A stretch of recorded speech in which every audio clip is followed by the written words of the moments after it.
We're right on the schedule, and just as promised, we had the first trailer for Supergirl. Gunn had been promoting the event since Sunday. And well, did he disappoint? Was it what you expect? Let me know in the comments because in this video I'll break down the best and the worst of this first look. So subscribe for more superhero content and let's begin. Fun fact, the trailer starts with Crypto again. I think without a doubt Crypto is the heart of Superman. But yeah, the puppy is looking for the bathroom and what we seem to be a spaceship where Kara is sleeping. And of course, we had that Superman reference in the newspaper, which, by the way, God doesn't waste a single second humiliating it with. Since that newspaper is Krypton's bathroom. Immediately, we cut to Kara's birthday celebration in an intergalactic bar. Now, unlike the comics where she is 21 and the movie she is 23, we see details showing Krypton is not just Kara's companion. He is basically her only friend, a deeper relationship than what Superman had with Krypto. Sure, he cared a lot, but for Kara, he is her best friend. On the other hand, you can love or hate Gunn for his style, but personally, I love how it integrates music.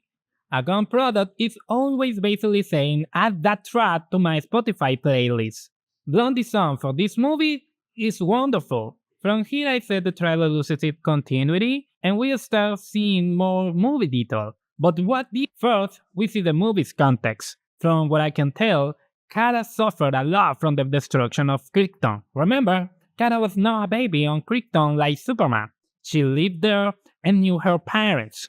Due to some special time dilation, she arrived on Earth when Superman is already an adult.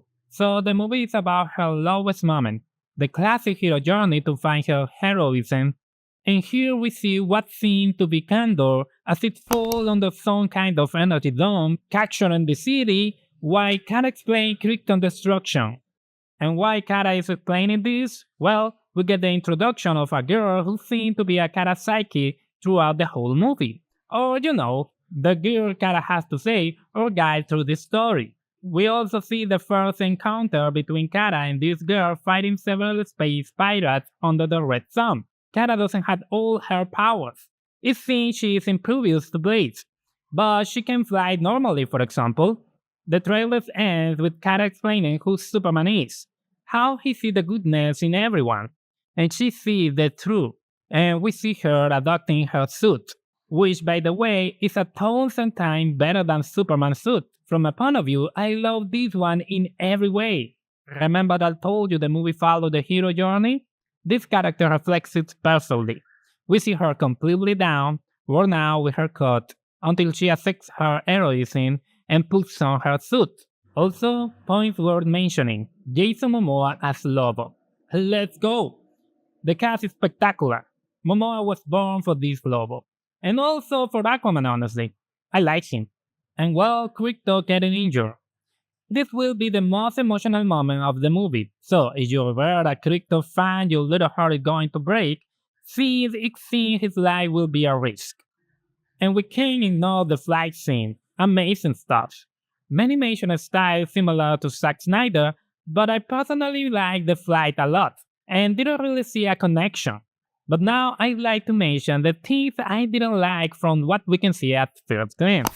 The Guardian of the Galaxy aesthetic. The movie isn't directed by Gunn, so how on earth does it have Gunn's signature style?